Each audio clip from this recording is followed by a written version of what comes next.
vamos a hablar acerca de las infecciones virales. Dentro de estas vamos a tocar lo que es el VIH, citomegalovirus y rubiola. Primero vamos a empezar con VIH. Entonces, para que podamos entender un poco acerca del VIH, tenemos que tener en cuenta que van a existir dos serotipos principales, pero lo que es el VIH tipo 1 va a ser el más común y es el más agresivo a nivel global. Dentro de sus características podemos mencionar que tiene una transmisibilidad alta y también tiene una carga viral alta. En lo que son los subtipos y los tipos del VIH se dividen en tres grupos principales y como vemos el grupo M, que es el grupo principal, es la causa del 90% de las infecciones. Entonces, hablando un poco de su fisiopatología, vamos a ver cómo puede infectar el VIH al organismo. Entonces, vamos a ver que primero se va a dar lo que es la unión, que es cuando el virus entra al huésped y se va a adherir a lo que son los linfocitos CD4.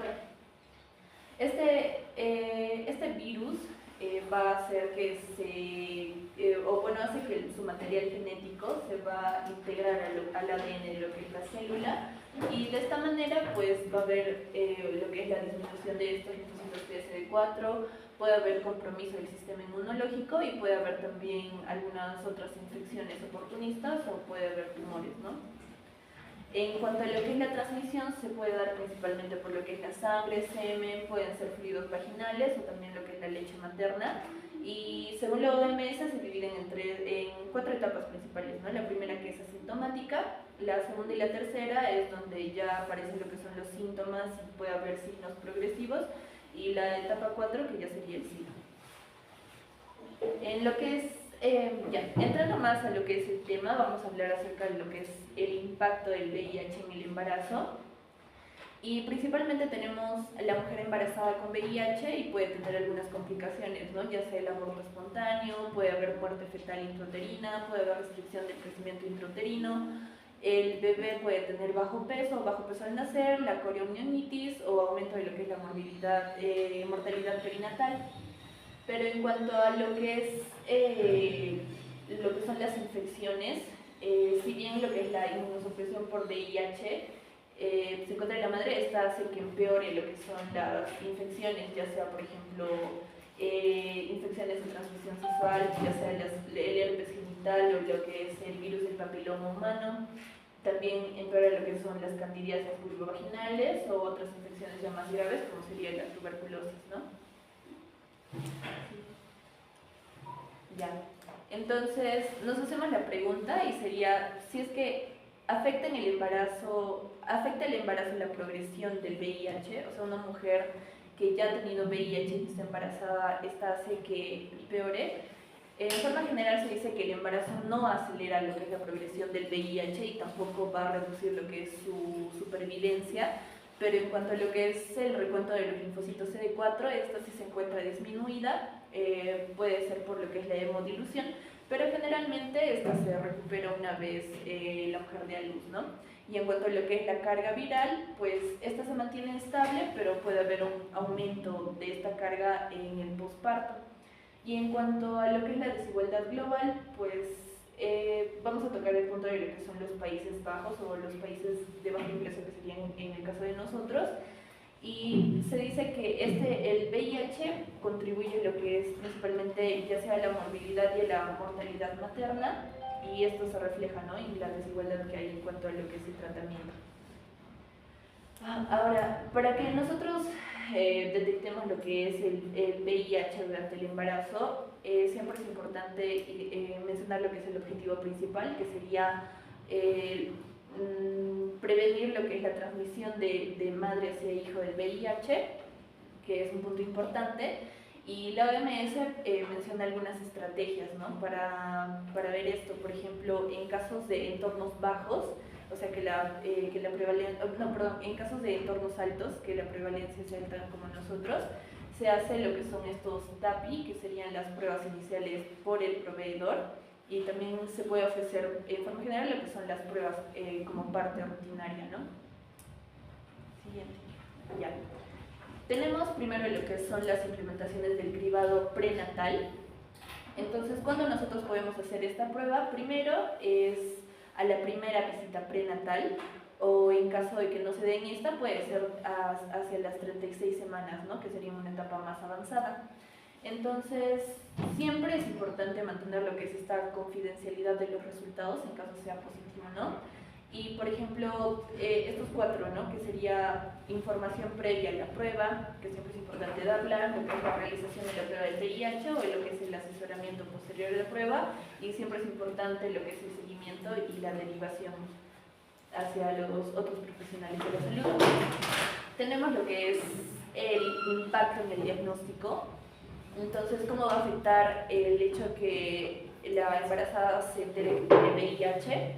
Entonces, siempre es importante lo que es el apoyo psicosocial hacia la embarazada, y siempre se dice en forma general que va a tener un impacto de por vida, ¿no? Y hay un pequeño ejemplo, ¿no? De cómo es la situación en algunos otros países que tienen altos ingresos, que por ejemplo la mayoría de las mujeres ya saben que tienen VIH antes de embarazarse, entonces hacen como toda la planificación, ¿no?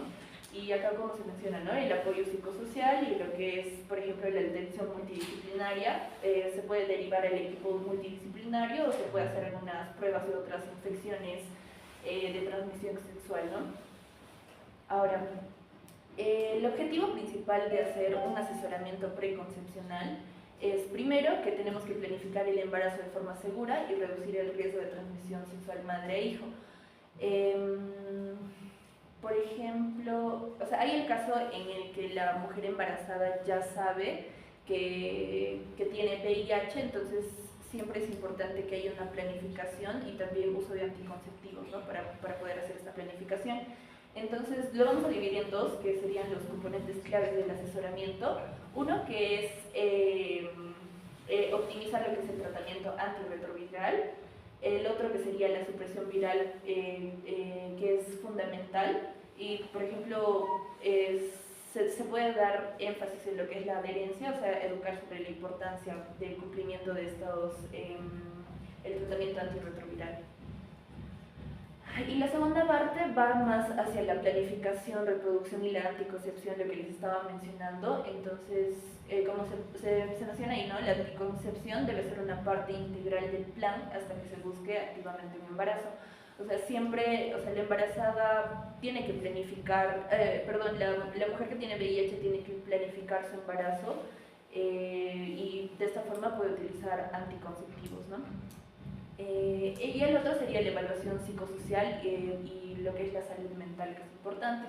Entonces, este es un cuadro que resume, por ejemplo, cuál es el aspecto médico a seguir, por ejemplo, este tratamiento antirretroviral, el aspecto conductual, el aspecto psicosocial, que es importante, la salud mental y el entorno de apoyo también para la embarazada, y el aspecto reproductivo, ¿no? Lo que mencioné, la parte de la planificación y la anticoncepción.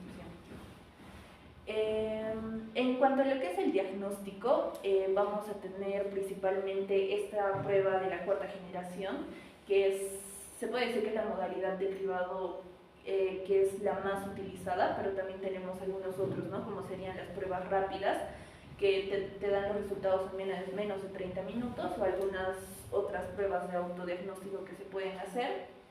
Y, por ejemplo, en el caso de lo que es esta prueba de cuarta generación, no solo detecta lo que es este antígeno P24 del VIH, sino también lo que son los anticuerpos contra el VIH tipo 1 y el VIH tipo 2. Tenemos lo que son los algoritmos del diagnóstico y la confirmación. Por ejemplo, le hacemos esta prueba rápida de cuarta generación, ¿no? Tenemos dos situaciones en las que sale positivo, se va a requerir hacer algunas otras, se puede hacer la prueba de PCR para confirmarla como prueba confirmatoria, y en caso de que sea negativo, se puede volver a repetir en poblaciones de riesgo, también se le puede hacer el PCR. Ahora, nosotros tenemos, ya también es otro caso, ¿no? Lo que mencioné es la mujer que está embarazada, pero hay otras, por ejemplo, mujeres embarazadas que ya están en trabajo de parto, pero que no se conoce cuál es su estado serológico.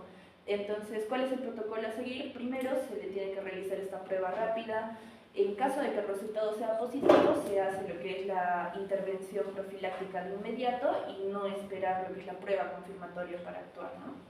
Y el objetivo principal de este es evitar lo que es la transmisión vertical de madre hacia hijo.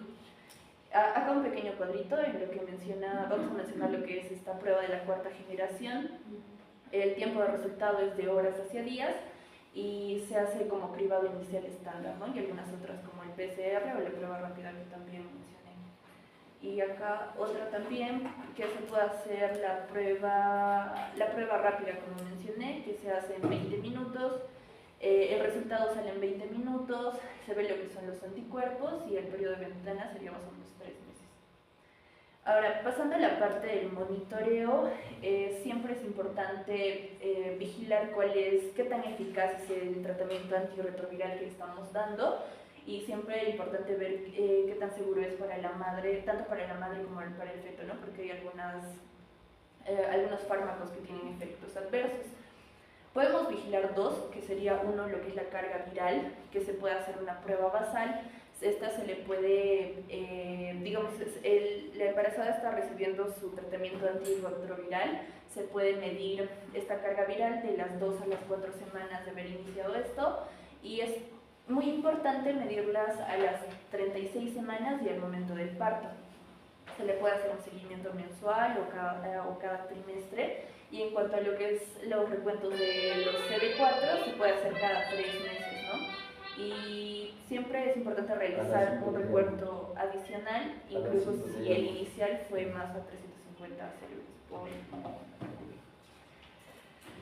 Se le puede hacer también monitoreo de algunas otras funciones, por ejemplo la función hepática y renal, porque hay algunos fármacos antirretrovirales que se van a metabolizar en el hígado y en el riñón, entonces se puede alterar la función hepática. El hemograma completo, también es importante ver lo que es la hemoglobina y las plaquetas, porque hay algunos fármacos en el tratamiento antirretroviral que pueden causar esta supresión de la médula ósea. Y en las evaluaciones iniciales se puede hacer, por ejemplo, las evaluaciones basales esenciales, que sería el genotipo del VIH, y en cuanto a lo que es el manejo prenatal, podríamos hacer se podrían seguir lo que son estas pautas nacionales para las ecografías. Tenemos algunos manejos de las pruebas prenatales invasivas que no son muy recomendadas, pero por ejemplo se tiene que evaluar más lo que es el riesgo y el beneficio con todo el equipo multidisciplinario, ¿no?, que está tratando el embarazo. Y acá también otro cuadrito de resumen, donde lo que se monitorizaba, ¿no?, lo que es la carga viral y lo que es el recuento de los linfocitos CD4. Más para ver lo que es la progresión de la enfermedad. Esta es otra igual. Es casi lo mismo, es un resumen. Ya. Ahora, pasando a lo que es la parte del tratamiento antirretroviral, en el embarazo siempre es importante ver lo que es esta supresión viral máxima, tanto para proteger a la madre como para prevenir lo que es la transmisión del bebé. Entonces, nosotros debemos de continuar o podemos cambiar el tratamiento. En caso de que nosotros mantengamos el tratamiento, tenemos la mantención de ese tratamiento antirretroviral. Uno, si es que la mujer está en un régimen eficaz y debe continuarlo durante el embarazo, o en este caso de por vida. Pero podemos cambiarlo en caso, por ejemplo, de que los fármacos tengan una farmacocinética alterada en el embarazo, ¿no? O si es que nosotros combinamos varios fármacos a la vez. Tenemos estas tres opciones para combinar los fármacos, pero también tenemos que ver cuáles son sus efectos secundarios o qué comorbilidades tiene la embarazada, por ejemplo, la hepatitis, o si es que tiene una resistencia viral. Y acá algunos efectos adversos de estos tratamientos antirretrovirales, que por ejemplo sería la anemia, epidemias, acidosis láctica, osteopenia, o por ejemplo en el caso de la nevirapina, que tiene estas erupciones cutáneas graves, ¿no?, o que puede generar lo que es el síndrome de Stevens-Johnson. Entonces, hago un pequeño resumen. La meta principalmente, como dije, es la supresión viral duradera. Siempre la elección de los fármacos se tiene que hacer basado en lo que es la evidencia, la seguridad y lo que es el perfil individual. Y Estos son algunos ejemplos de los medicamentos que se puede utilizar. Y este otro también. Sí.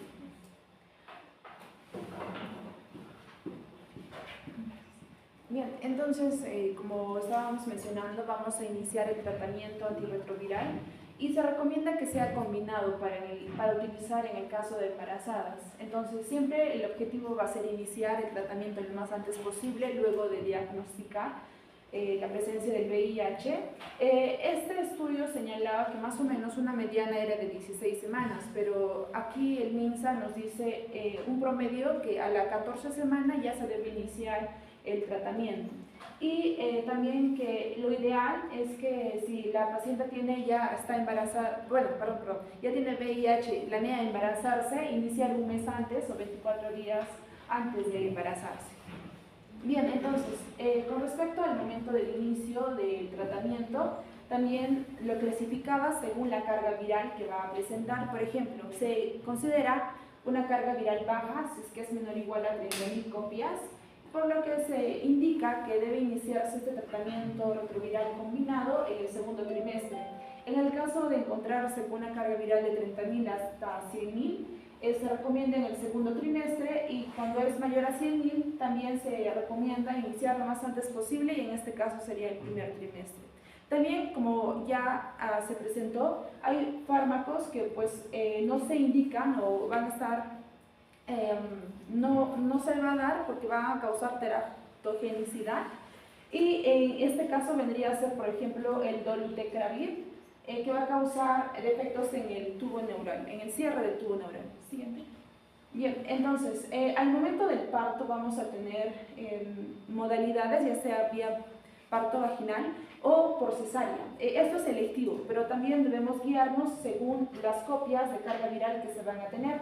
Por ejemplo, en el caso de ser un neonato de 36 semanas de edad gestacional, si es que es menor a 50.000 copias, se considera que debe ser, hay mayor riesgo de transmisión vertical, por lo tanto se considera que debería realizarse una cesárea.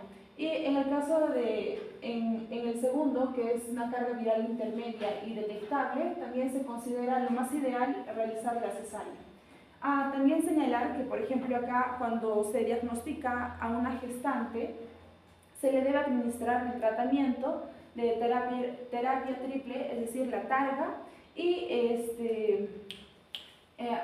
también se les hace firmar una hoja de consentimiento de que se le va a hacer el seguimiento y que se compromete a seguir con el tratamiento. Siguiente, por favor. Bien, entonces acá vamos a tener escenarios. El primer escenario al momento del parto va a ser, por ejemplo, una gestante infectada con VIH diagnosticada por primera vez prenatalmente, es decir, en su primer control vamos a diagnosticar y también ella se va a enterar, ¿no?, de que tiene el VIH.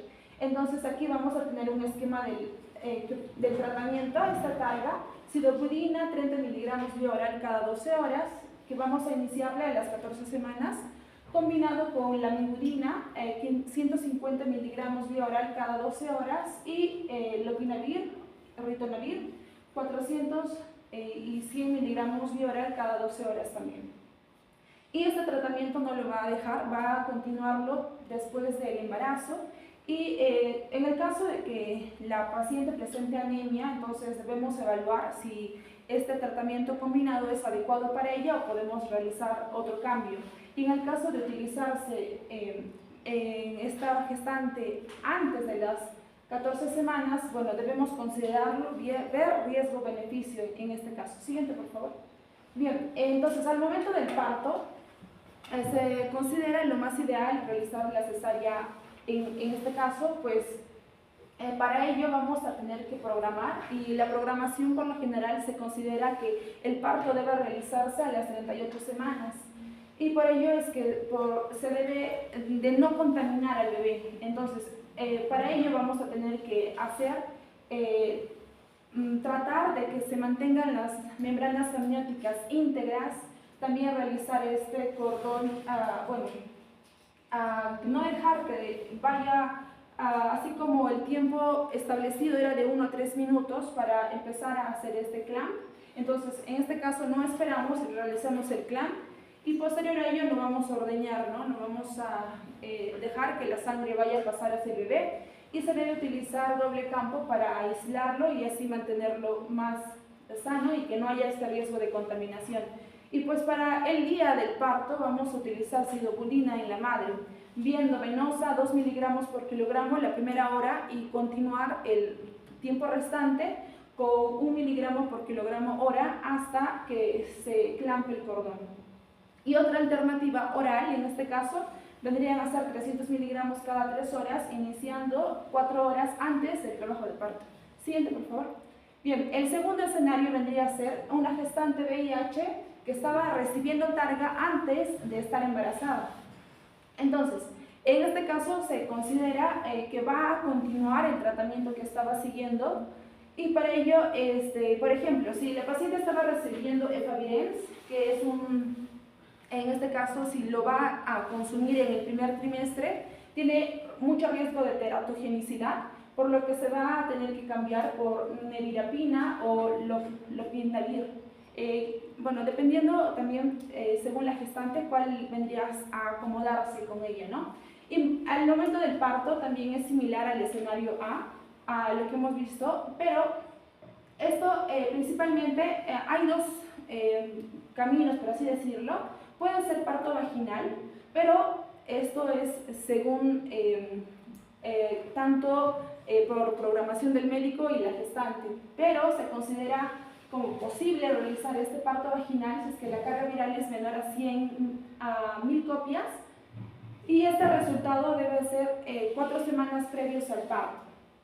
Y como dijimos, la cesárea selectiva se considera a realizarse ella, pero se considera que sí o sí debe hacerse cesárea si la carga viral es mayor a 1000 copias. Siguiente, por favor. Bien, y por último, el tercer escenario es cuando se le va a diagnosticar VIH a la gestante al momento de dar el parto, ¿no? Por primera vez. Entonces, aquí se le va a realizar que la gestante va a firmar un consentimiento informado donde se le está indicando que vamos a utilizar el tratamiento TARGA. Y para ello vamos a utilizar la sidobudina, que es 2 miligramos por kilogramo la primera hora, y continuar las siguientes horas hasta realizar el clampaje, 1 miligramo por kilogramo hora. Y otra opción es 300 miligramos vía oral de sidobudina en combinación con lamivudina y lopinavir, ritonavir. Bien, y después del parto va a tener que continuar también el esquema que le corresponde. Bien, entonces al momento del parto, en este caso, teniendo, por ejemplo, que la gestante venga rompiendo membranas con una dilatación mayor a 4, en este caso sí va a tener que realizarse por vía vaginal, pero por lo general se considera que tiene que ser siempre por cesárea. Siguiente, por favor. Bien, entonces, con respecto al trabajo de parto, en los procedimientos obstétricos, tanto sean instrumentales, dice que no va a causar mayor riesgo, es como cualquier otro bebé.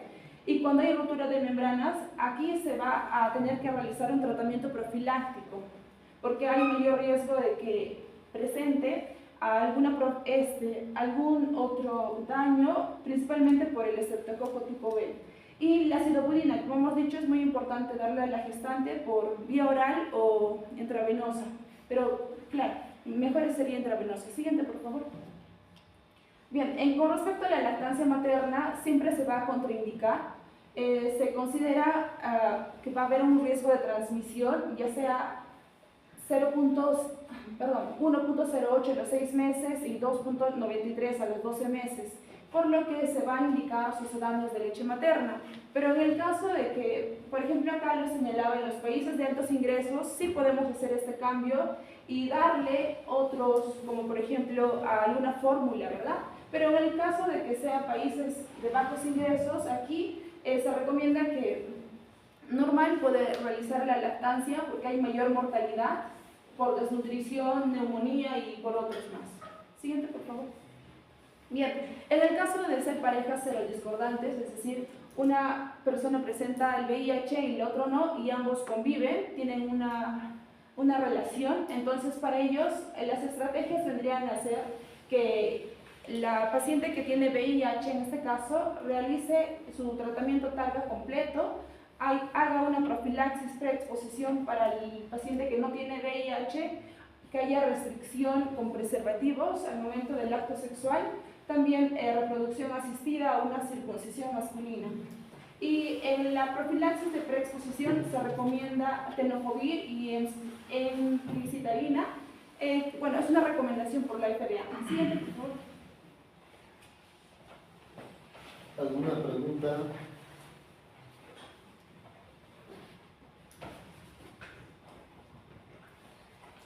Ninguna. Estos muchachos agarrándose de la mano, ¿qué hacen ahí? Ustedes. Hablan.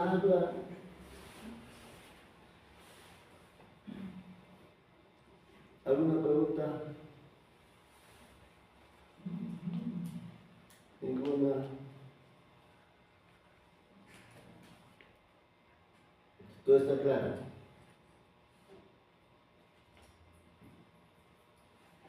¿Qué podrían preguntar ahora? Doctor, no estoy muy seguro, pero en las normas estaba de que cuando está con una baja carga viral de la paciente, puede darse la opción de que haya parto vaginal. Pero en el regional he visto de que incluso estando así se le hace cesárea a la paciente. Ya. Y más que todo, o sea, ¿Cuál es la pregunta? mi duda es de esto va a cambiar en el futuro, se va a optar por un parto vaginal tal vez en el futuro, y el otro es de, en una pregunta de examen yo sigo la norma técnica, supongo. En estos casos está la norma técnica bien clara, como establecido. Entonces uno tiene que hacer en función a las normas técnicas. Ahora, si me preguntan en función a la carga viral, ¿qué dice la norma? La norma dice que debe ser cesárea a las 38 semanas. Cesárea. ¿Cuándo parto vaginal? ¿Cuándo será? Cuando es menor a 1000 copias por mililitro. Ya, entonces, carga viral. Ya. Ahí puede ser parto vaginal. ¿Cuándo más parto vaginal? Cuando hay rotura de membranas, dilatación mayor a 4. Ya. Si yo estoy en emergencia, la gestante llega con RPM, no tiene sentido hacer cesárea, porque ya se ha contaminado el feto. O sea, la idea es, todo eso es para proteger al producto de la gestación. Si ya entró el trabajo de parto y la gestante llega con 3 de dilatación, 4 de dilatación, 5 de dilatación, cada vez que el útero se contrae, ¿qué va a pasar con la sangre? Se exprime. En ese momento va a pasar más virus al producto de la gestación. Ya pasó. ¿Cambia que haga una cesárea en ese momento? Ya no. Entonces, cuando hay trabajo de parto, cuando hay RPM, cuando la carga viral esté por debajo de 1000 copias, puede ser parto vaginal, o debe ser parto vaginal, debe ser parto vaginal. Entonces, la idea en este caso de gestantes es programar una cesárea, o sea, tiene que ser una cesárea programada o elegida, y 38 semanas. Electiva, ¿por qué? Porque por muchas razones. Una de las razones, 38 semanas, poco probable que arranque el trabajo de parto. Poco probable. Segundo, la cesárea tiene que ser a primera hora. Porque se supone que tienen que intervenir ahí 2 ginecólogos en lo posible, si es que estamos haciendo una cesárea programada, sacar el producto de la gestación con las membranas íntegras. Con las membranas íntegras. Segundo, tercero, para empezar a reparar el lugar de la incisión, tenemos que cambiar de campo. Cambiarse los guantes, los campos de la madre, cambiar, eso para evitar también la contaminación y empezar a reparar. Apenas recepciona el producto de la gestación, la enfermera lo va a bañar, Entonces tiene que estar todo lo necesario como para realizar este procedimiento. Tiene que bañarlo, el neonatólogo tiene que estar ahí y ahí ya no entra ese de contacto madre-fetal. No entra en contacto, porque es más emocional. Entonces, desde el momento que ponen en contacto madre-niño, la mamá va a querer, por naturaleza, lactar. Entonces, se suprime la lactancia, no poner en contacto madre-niño, la sección sin ordeñar. ¿Qué significa sin ordeñar? Porque justo hoy día entra una cesárea de 27 semanas y la neonatóloga me dice, trata de ordeñar la sangre de la placenta hacia el feto. Eso generalmente se hace, pero en este caso no. Apenas uno saca el producto, una pinza acá y cortar. Ya no se espera 1 minuto, 2 minutos, ya no se espera. Y se le pasa inmediatamente a la mamá o a la enfermera, lo baña, la atención que corresponde, y se tiene que hacer vendaje en la madre para suprimir la lactancia. Además de hacer el vendaje, hay que inhibir la producción láctea. Hay que inhibir.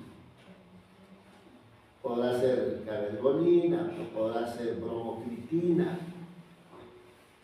lo que hay en el mercado. Y ahí hay un cuadrito que ha puesto en los países, especialmente africanos, donde hay bastante SIDA. Había 2 escenarios. Una opción, dejar de lactar.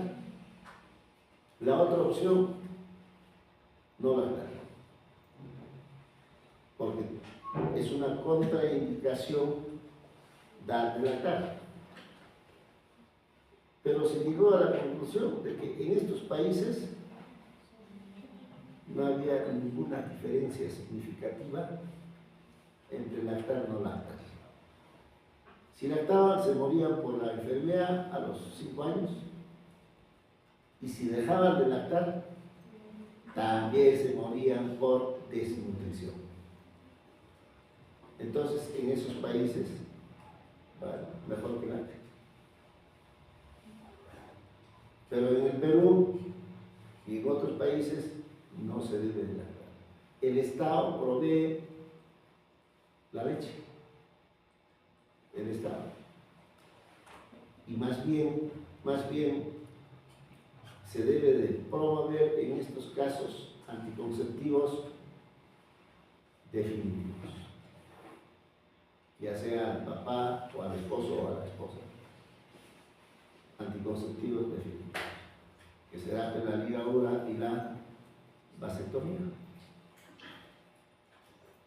Entonces, específicamente a su pregunta, si es de 1000, por norma, pues está establecido. Puede ser parto vaginal. Por encima, tiene que ser cesárea. Y la cesárea debe ser programada a las 38 semanas. Hay un profesional de la salud en cada hospital encargado solo a enfermedades de transmisión sexual. a las que se embarazan, generalmente saben que tienen la enfermedad. No es que en el embarazo se diagnostique. Raro se diagnostica en el embarazo. Ya saben. Pero por norma también, en el primer control prenatal, en el primer trimestre, hay que hacerlo su análisis, la prueba rápida, que es dual. Esa prueba rápida detecta HIV y detecta también sífilis, ¿no? Entonces, viene por emergencia, viene por consultorio consultorio de aro, se les hace esa prueba. Pero generalmente ya son mujeres que ya saben que tienen la enfermedad. Muy bien, ¿qué más? ¿Quién va a exponer ahora? Vergara, doctor. ¿Vergara? ¿Con quién? Soy Vergara. Sola Vergara. 3 nomás están en el grupo. 4. Rubiola, doctor, por español. Ah, ya, vamos. Ya. Continuando con la exposición, yo les voy a hablar sobre el citomegalovirus. Como su propio nombre lo dice, es virus, ¿no? En este caso. Y es un virus de ADN y pertenece a la familia Herpesviridae, específicamente, o siendo un poco más meticuloso, a la familia Beta-herpavirus. Y también se le conoce como el BH5. Ahora, ¿por qué se caracteriza este citomegalovirus? Porque puede provocar infecciones persistentes y latentes en el humano. Y ya también el humano es el único reservorio que tiene, ¿no? Y ya también, ¿por qué nos importa el citomegalovirus? ¿Por qué deberíamos saberlo? Porque esta es la principal causa de infección congénita en el mundo. ¿Qué quiere decir? ¿Qué pasa si yo tengo citomegalovirus y le paso, ¿no? Y lo contagio al producto? Este va a desarrollar una pérdida neurosensorial una pérdida auditiva neurosensorial congénita, también una parálisis cerebral, puede desarrollar también anomalías neuronales graves, una pérdida de la visión y también restricción en el crecimiento. Es por eso la importancia de cómo poder detectar o cómo poder prevenir a una mujer embarazada en este caso. Ahora, la epidemiología, en este caso tenemos una prevalencia global, la cual nos menciona de que está en un 83% y ¿qué nos quiere decir? Que su intervalo de confianza, ¿no? Su intervalo de confianza está en un 78 a un 88%. Quiere decir de que de 100% de las personas, ¿no? Un 78 a 88% de la población en sí han podido tener o tienen ya también citomegalovirus. Y esto más que todo lo vamos a ver, es como que predominante en donantes de sangre u órganos.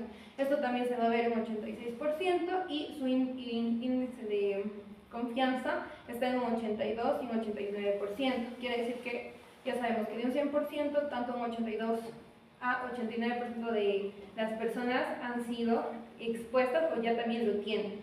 También esto lo vamos a ver en mujeres en edad fértil y hay una mayor incidencia.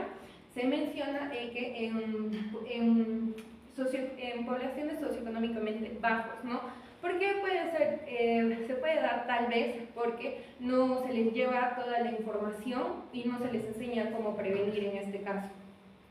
En la fisiopatología, para recordar un poco, cómo yo, por ejemplo, me llego a infectar, ¿no? Como vemos en la imagen, acá vemos el citomegalovirus.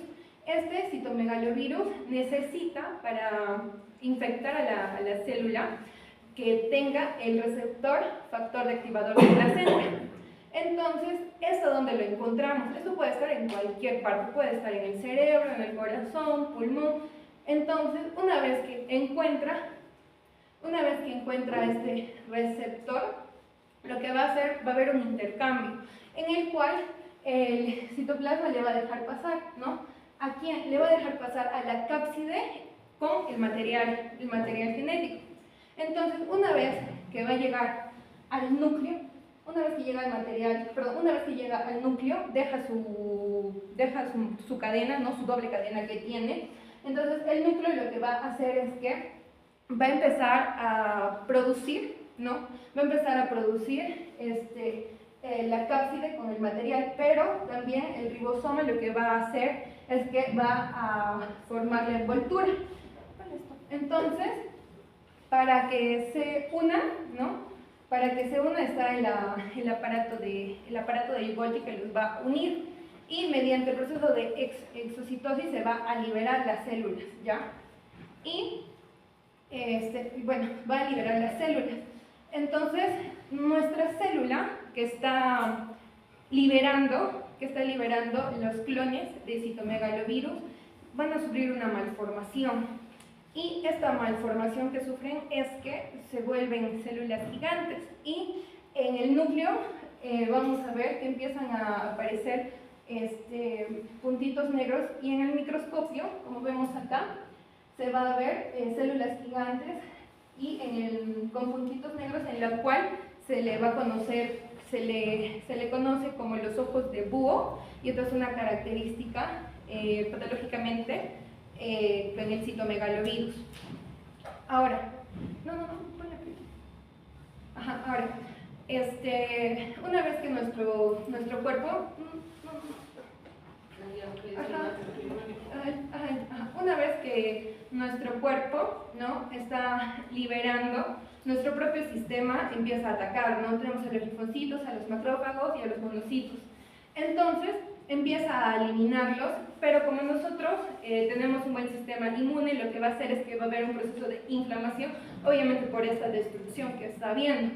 Y lo único, como yo tengo un buen sistema inmune, lo que va a hacer solo nos va a dar un cuadro clínico parecido a la mononucleosis, que sería que yo tengo fiebre, escalofríos, malestar general, artralgia, y esto aproximadamente debería durar menos de 2 semanas o hasta 2 semanas este malestar, ¿no? Pero esto es siempre y cuando yo tenga un buen sistema inmune. Entonces, lo que va a pasar acá es que tanto el sistema inmunitario como los clones del citomegalovirus es como que hay un momento en que ya hacen las paces, para que se entienda mejor, ¿no? Hacen las paces, están como que tranquilos, y es por eso que cuando uno se infecta con el citomegalovirus entra en una especie de latencia, en la cual yo me he contagiado, entonces eso ya es de por vida, ¿no? Pero el periodo de latencia, como yo tengo un buen sistema inmune, ya no me va a generar cuadros clínicos. Ahora sí. Entonces, una vez que, por ejemplo, yo ya me he infectado, ¿no? ¿Cómo esto se da fisiopatológicamente para el feto? Lo que va a pasar es que el citomegalovirus va a invadir las células placentarias. Acá se menciona a dos en este caso, ¿no? Que sería la célula madre progenitora trofoblástica, que me menciona tanto al citotrofoblasto como al sincitrotrofoblasto, y también al trofoblasto extravilloso flotante. En este caso, lo que va a hacer lo que hace su función este trofoblasto extravilloso es que va a invadir la red vascular uterina, y ya también va a intervenir en la remodelación. Y esta, obviamente, la remodelación de la circulación, ¿no? Entonces, lo que va a pasar acá es que va a haber una destrucción. Obviamente, si estamos destruyendo el trofoblasto extravilloso, que interviene en el proceso de remodelación, de la invasión, en este caso también, de las paredes vasculares, obviamente va a haber una reducción de la circulación sanguínea. Por ende, obviamente va a reducir tanto nutrientes, oxígeno, oligoelementos, ¿no? Y esto va a hacer que no haya una restricción de crecimiento fetal, o ya también, en algunos casos, puede haber un aborto espontáneo. Y bueno, la transmisión materna, se menciona que hay 4 formas de cómo se puede contagiar, que sería la diseminación no sexual, como por ejemplo a través de, por ejemplo, en las guarderías, ¿no? Las profesoras que están en contacto con niños menores de 2 años, por ejemplo, cuando están en exposición ante, como la primera imagen, la saliva, la orina, secreciones del cuello uterino, la leche materna y el semen en este caso. Pero no es la única forma de que se contagie, también puede ser a través de las transfusiones de sangre o productos sanguíneos, y también trasplante de órganos. Otra forma es la transmisión por gotitas, por aerosoles, y por último sería el contacto sexual. ¿Y cómo lo contagia? ¿Cómo hay una transmisión fetal? La transmisión fetal se menciona que está asociada a una seroconversión. Quiere decir, por ejemplo, que primero es una IgG negativa y luego pasa a ser de negativo, pasa a ser a positivo en este caso. Y esto, bueno, me dice que ya hay un contagio, ¿no? O que se ha contagiado. Y esto, bueno, va a estar presente obviamente en la sangre materna, ¿no? Porque puede atravesar la placenta y obviamente infectar al feto. Y más que todo, este riesgo de transmisión fetal es muy alto en el tercer trimestre. Y bueno, otras vías de transmisión materno-fetal, en este caso tenemos la infección transplacentaria, la infección intraparto por exposición a secreciones genitales maternas infectadas durante el parto, ¿no? O sea, yo estoy dando luz y bueno, lastimosamente se contagia. Y también la infección postnatal, y esto obviamente a través de la lactancia materna, ¿no? Ahora, los signos y síntomas en una mujer embarazada, como vemos en la primera imagen, va a poner fiebre, malestar, dolor de cabeza, puede estar y la segunda imagen vemos síntomas gripales, en la tercera imagen para relacionarlo más a una fatiga generalizada, artralgias, dolores corporales. Pueden haber manifestaciones cutáneas como erupción maculopapular como en la cuarta imagen. Y ya también se menciona que dentro de los síntomas puede haber colitis, uveitis, retinitis, trombosis arteriovenosa y enfermedad miocárdica, neumonía y dentro de los signos y síntomas fetales en este caso, se menciona, obviamente ya les he mencionado, la restricción de crecimiento fetal. Puede haber también una ictericia como en la primera imagen, esta puede estar o no acompañada de hepatomegalia, y como en la segunda imagen vemos, son manifestaciones dermatológicas. Puede ser, por ejemplo, en la segunda imagen se ve que es el sarpullido de muffin de arándano, que puede presentar en este caso. La tercera imagen puede tener una microcefalia, y en la cuarta imagen vemos a la hidrocefalia, ¿no? Pero también puede haber retraso en el crecimiento, meningoencefalitis, convulsiones, disminución del tono neuromuscular, la sordera neurosensorial también, ¿no? Y bueno, para el diagnóstico, durante el embarazo, podemos hacer mediante la determinación de inmunoglobulina IgG anticitomegalovirus en este caso. Esto se da mediante ELISA, que es el mejor método, y ya también para la detección de una seroconversión, como les mencioné, que puede ser primero negativo y luego pasa a ser positivo. Esto debemos detectarlo, ¿no? Cuando vemos que hay un aumento de 4 veces en los títulos de IgG, y ya también estas muestras que se toman, que son 2 en este caso, deben ser con una diferencia de 3 a 4 semanas. Ahora, también que el IgM anticitomegalovirus, en este caso, sí también podemos hacerlo, pero más que todo es un marcador de un proceso infeccioso agudo. Y este ya también puede permanecer elevada 12 meses después todavía de que se presente la infección. Y en el feto, ya también lo podemos hacer mediante el líquido amniótico, mediante un cultivo positivo o mediante una reacción de cadena polimerasa en este caso. Ahora, esta muestra se recolecta después de las 21 semanas de gestación y entre 6 a 8 semanas después de la infección, ¿no? Y ya también, para recién nacidos, la detección en este caso va a ser mediante fluidos, ¿no? Que sería orina, saliva, sangre. También puede ser por PCR, por cultivo o por prueba antígeno, que sería el antígeno PP65 en este caso. Y esta prueba es hasta 3 semanas de vida que se hace, ¿no? Y bueno,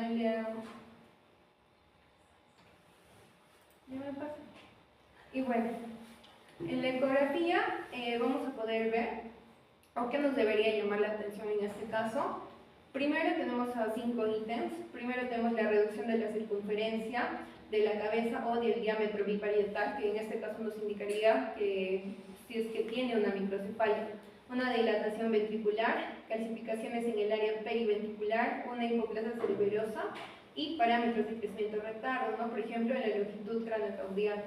Ahora, el otro ítem es el índice de líquido amniótico anormal, que puede ser oligodrama, polidrama, o ya también una hepatoesplenomegalia o un edema fetal. Por ejemplo, en la imagen A vamos a ver que esta es una ecografía, pero en este caso es una ecografía transabdominal.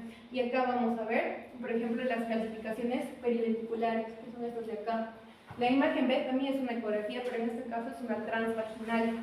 Y esta ya también, igual, nos va a mostrar las calcificaciones periventriculares. Acá, por ejemplo, en esta parte de la ecografía vemos la microcefalia y acá la placentomegalia.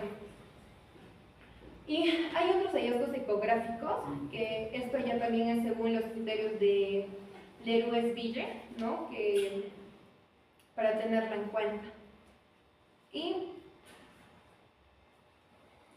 también algunos mencionan que se puede complementar la ecografía, o algunos hacen también una resonancia magnética, ¿no? Para ver a las anormalidades, ¿no? Por ejemplo, los quistes temporales o las lesiones en el parénquima cerebral. Por ejemplo, la imagen que vemos es una resonancia magnética en ventana T2, ¿no? Donde vamos a ver que vemos, ¿no? una ventriculomegalia en este caso, que es leve, y una atrofia cortical. Y bueno, para el tratamiento, hay muchas contradicciones según algunos artículos, ya que, por ejemplo, la FDA, la Administración de Alimentos y Medicamentos, no ha aprobado ninguna, excepto el ganciclovir y el vancaciclovir y el foscarnet. Pero estos medicamentos, más que todo, se da a los pacientes con síndrome de inmunodeficiencia adquirida y o trasplante de órganos, porque según el Colegio Americano no se debería dar. Pero también se menciona que en algunos artículos se menciona que se puede dar la globulina hiperinmune en este caso, ¿no? Y esto más que todo, esta globulina más que todo se va a dar, por ejemplo, cuando hay un alto riesgo de infección transplacental en el feto, por su desarrollo en este caso, ¿no? Como que hay mucha contradicción en los artículos. Y también algunos libros mencionan como que sí, no se debe dar, pero sí, como que algunos ensayos sí mencionan que la globulina hiperinmune como que sí se podría. Y bueno, para la prevención más que todo es evitar, ¿no? Evitar besar a los niños pequeños. Más que todo, hay mamás que besan en la boca, ¿no? Esto debemos evitarlo.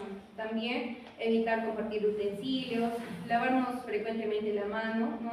Y esto deberíamos hacerlo, bueno, siempre, no más que todo como cultura para evitar el contagio. No solo de esto, sino de cualquier otro virus. Muy bien.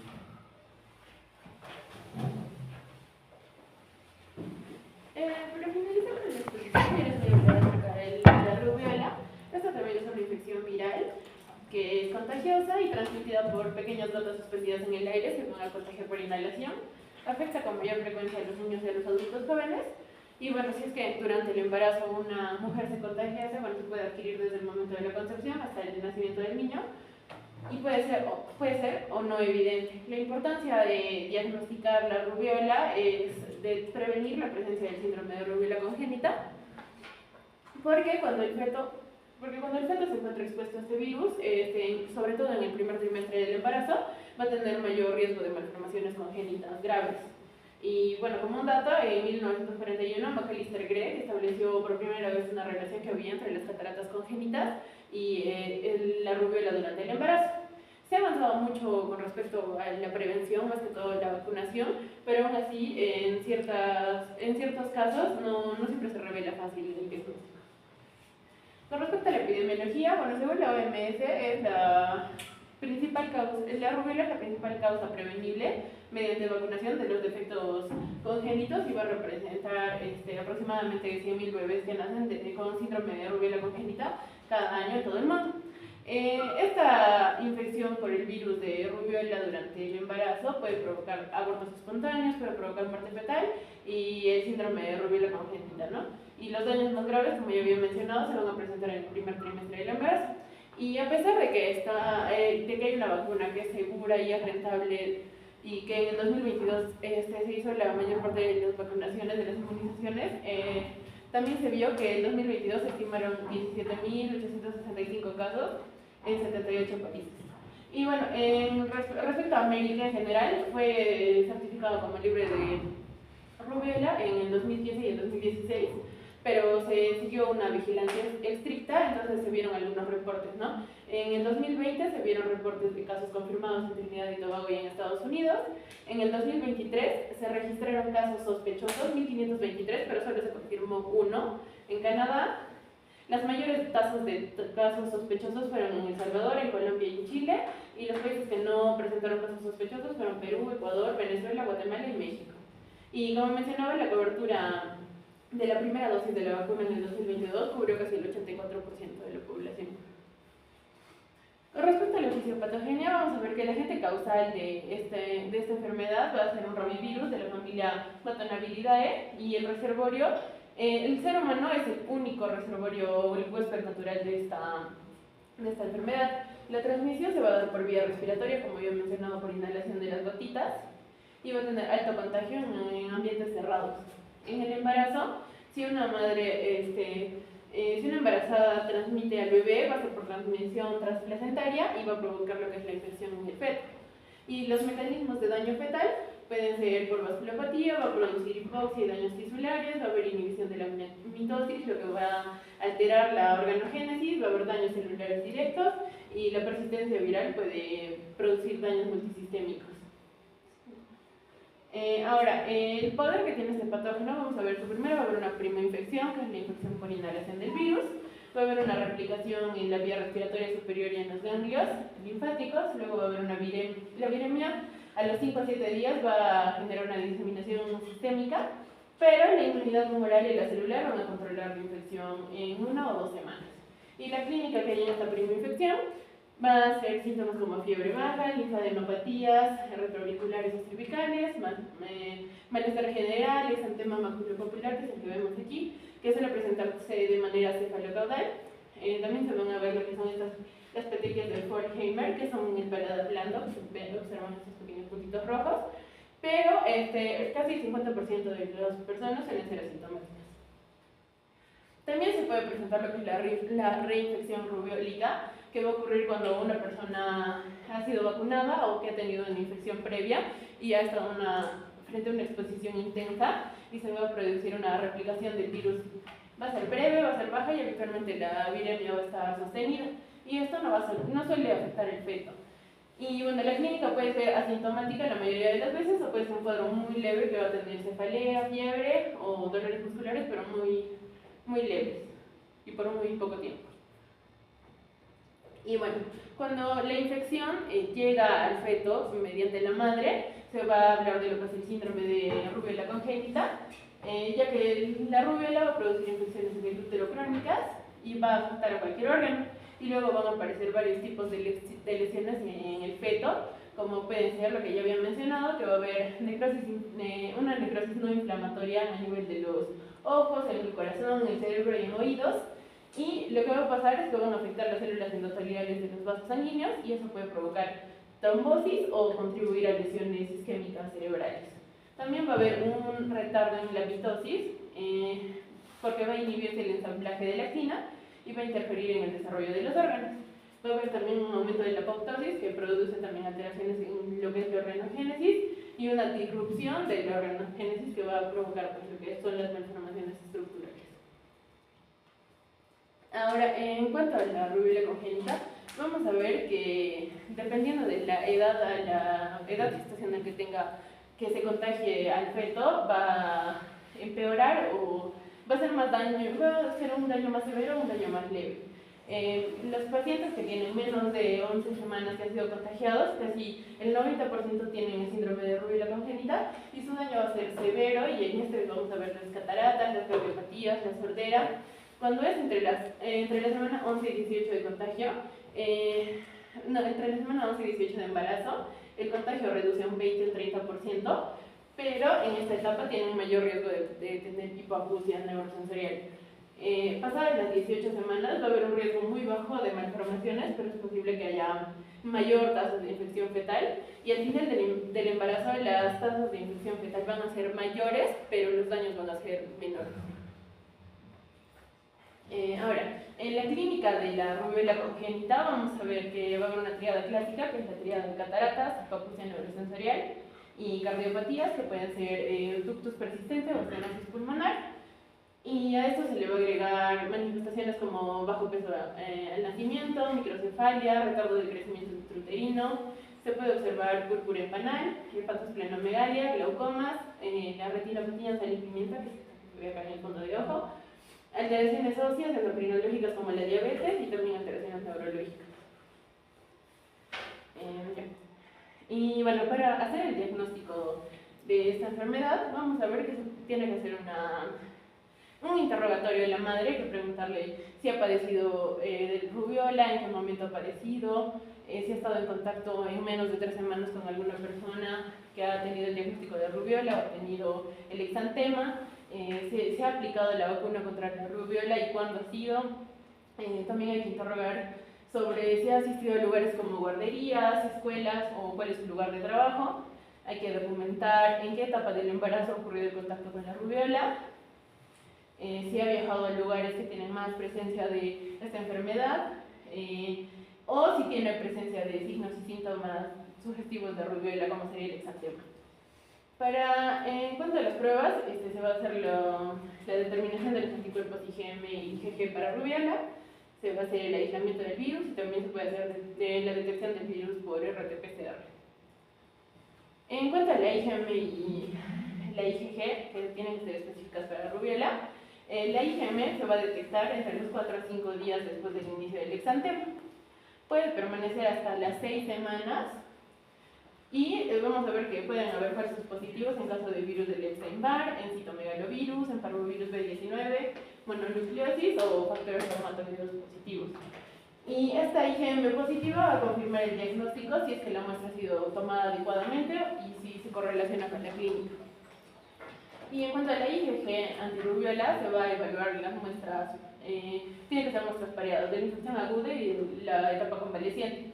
Va a haber un diagnóstico, el diagnóstico se da cuando hay un aumento de más de 4 veces el título entre ambas muestras. La primera muestra va a ser entre el día 7 y el día después de que se presente el exantema, y la segunda muestra se toma 7 a 14 días después, y lo ideal sería de 2 a 3 semanas. Y la interpretación que le vamos a dar aquí es que si es mayor o igual a 0.2 miligramos por decilitro, es positivo, y este positivo indica inmunidad o infección previa. Y si es menor a 0.2, va a ser negativo. Ya bueno. Ahora, en cuanto al aislamiento del virus, se puede hacer en diferentes secreciones, como de garganta, de fosas nasales, en sangre, orina y líquidos cefalorraquídeo. Los mejores resultados se dan en frotis de garganta. Las muestras se tienen que tomar en los 4 días posteriores a la presentación del exantema, y las muestras se tienen que guardar mínimo 8 semanas para que se considere un aislamiento del virus negativo. Y finalmente el RT-PCR, que se puede tomar también en muestras de secreción de garganta y en líquidos cefalorraquídeo. Esta prueba va a detectar la presencia del virus de la rubiola a partir del cultivo de estas muestras, y las muestras para la tipificación molecular deben obtenerse lo más pronto posible después de que se inicie el exantema. Ahora, cuando se quiere hacer el diagnóstico en el feto, podemos utilizar también lo que es el aislamiento del virus o usar el RT-PCR. Las muestras las vamos a tomar de diferentes tejidos, como por ejemplo las vellosidades coriónicas, que es una muestra que se obtiene por una biopsia entre la semana 10 y la semana 12 y permite una detección más temprana. Y bueno, algunos datos dicen que esta técnica es superior a la de líquido amniótico. Bueno, la otra muestra es la de líquido amniótico, que se toma entre la semana 14 y la 16, y esto se hace por el procedimiento que se llama amniocentesis. Y también se podría tomar una muestra de sangre mediante el procedimiento llamado cordocentesis entre la semana 18 y la semana 20. Otro diagnóstico que es importante es la ecografía. ¿Y por qué es importante tomar en cuenta la ecografía para esta patología? Es que nos va a permitir identificar precozmente el daño fetal si es que ha habido una exposición a la rubiola, ya que la rubiola causa estas lesiones estructurales o malformaciones. Entonces nos va a ayudar a identificarlo tempranamente, ayudar a asesorar a la madre y a comunicarle, ¿no?, que ha estado contagiada, que pueden ocurrir ciertas malformaciones. Nos ayuda a optimizar el manejo prenatal, a derivarlo a centros de mayor complejidad, a planificar el parto en hospitales que tengan una unidad de neonatología especializada y a preparar el manejo inmediato para el síndrome de la rubiola congénita. Y bueno, es una herramienta no invasiva y no va a exponer a riesgos fetales. Lo que podemos encontrar en las ecografías va a ser a nivel del sistema cardiovascular, vamos a ver, ¿no?, las cardiopatías congénitas típicas, que son el conducto arterioso persistente, la estenosis pulmonar periférica y defectos dentales. A nivel del sistema nervioso central vamos a poder evaluar microcefalia, calcificaciones intracraneales, ventriculomegalia o el retraso del crecimiento intrauterino de manera precoz.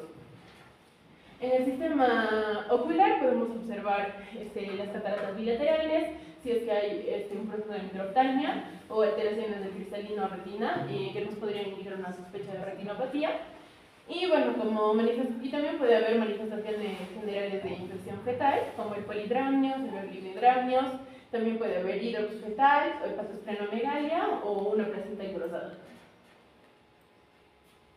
Bueno, también, como había mencionado, se puede hacer el diagnóstico diferencial con otras diferentes enfermedades también infecciosas.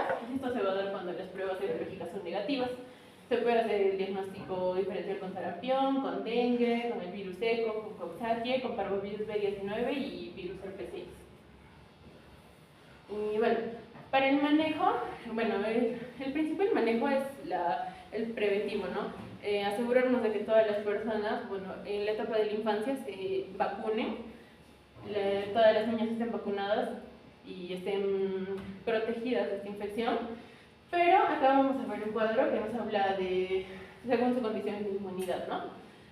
Si sabemos que es inmune, pero tiene más de 12 semanas de gestación, no se va a hacer ningún examen, ya que no se ha reportado un caso de síndrome de rubiola congénita después de las 12 semanas, entonces no va a haber riesgo.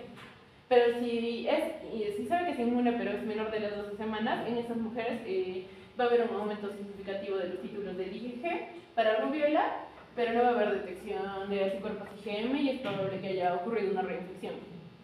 Y bueno, acá sí va a haber un riesgo de lesión congénita para el feto, porque puede que haya tenido la infección durante el primer trimestre. Y lo que se debe hacer es conversar con los padres, pero decirles que ha habido un riesgo, ha habido un posible riesgo de que tenga alguna patología, entonces tiene que controlarse durante el tiempo de su embarazo. Luego tenemos si se desconoce o si hay o no hay inmunidad, y esto cuando tienen menos de 16 semanas, si la infección es aguda o está en un periodo de convalescencia, se tiene que solicitar anticuerpos IgG y IgM específicos para la rubiola. La infección aguda va a ser diagnosticada cuando los anticuerpos IgM sean positivos. Cuando los anticuerpos IgM son negativos, tanto para el estado agudo o el de convalescencia, se tiene que solicitar el IgG. Y en la infección aguda, la muestra para determinación de los anticuerpos tiene que ser tomada lo más pronto posible y se va a tomar otra muestra en el periodo de convalescencia. Y eso se tiene que hacer 2 o 3 semanas después de la primera toma del IgM. Y si hay sospecha de exposición, la muestra tiene que ser enviada inmediatamente y luego se tiene que hacer una segunda determinación 4 o 5 semanas después. En caso de que la paciente tenga 16 a 20 semanas, el síndrome de rubiola congénita es muy raro, es menos del 1%. Entonces, la infección se da, cuando esta infección se da en este periodo de tiempo, generalmente lo que podríamos sospechar que cause es sordera neurosensorial, pero igual sigue siendo baja la posibilidad. Entonces se debe explicar a los padres de que hay una posibilidad, que hay probables daños, pero que hay que solo esperar y controlar. Y en caso de que haya en caso de la edad gestacional de más de 20 semanas, la mujer embarazada que esté expuesta a rubiola o que tenga la rubiola activa, tiene que ser tranquilizada y decirle que no hay que hacer estudios porque después de las 20 semanas no va a haber ningún tipo de malformación. Y ya bueno, y este es un último escenario en el que hay una presentación tardía con desconocimiento de la inmunidad, ¿no? En este caso, si la embarazada ha estado 5 semanas atrás, ha tenido contacto con algún paciente enfermo, ha presentado exantema, que ha presentado exantema o que ella ha presentado exantema desde hace 4 semanas, puede haber un dilema para el diagnóstico, pero en este caso hay que ver, ¿no? Si los anticuerpos IgG son negativos, la paciente puede ser susceptible de la rubiola, pero no hay evidencia de que haya infección reciente, y si los anticuerpos IgG son positivos y hay una evidencia de la infección previa a la rubiola, es difícil determinar la fecha exacta en la que se ha contagiado y el riesgo también para el feto. Entonces lo que hay que hacer es que si se ven niveles bajos de anticuerpos, sugiere una baja posibilidad de la infección, y lo que hay que hacer es solicitar una IgM-IgG para evaluar si hay un incremento de estos. Dale uno más. Dale uno más. Dale uno más. Muy bien, yo creo que hemos terminado un minuto de tiempo adicional. ¿Cuál es su nombre? Claudia. Claudia, ¿qué? Huarcay. Huancay.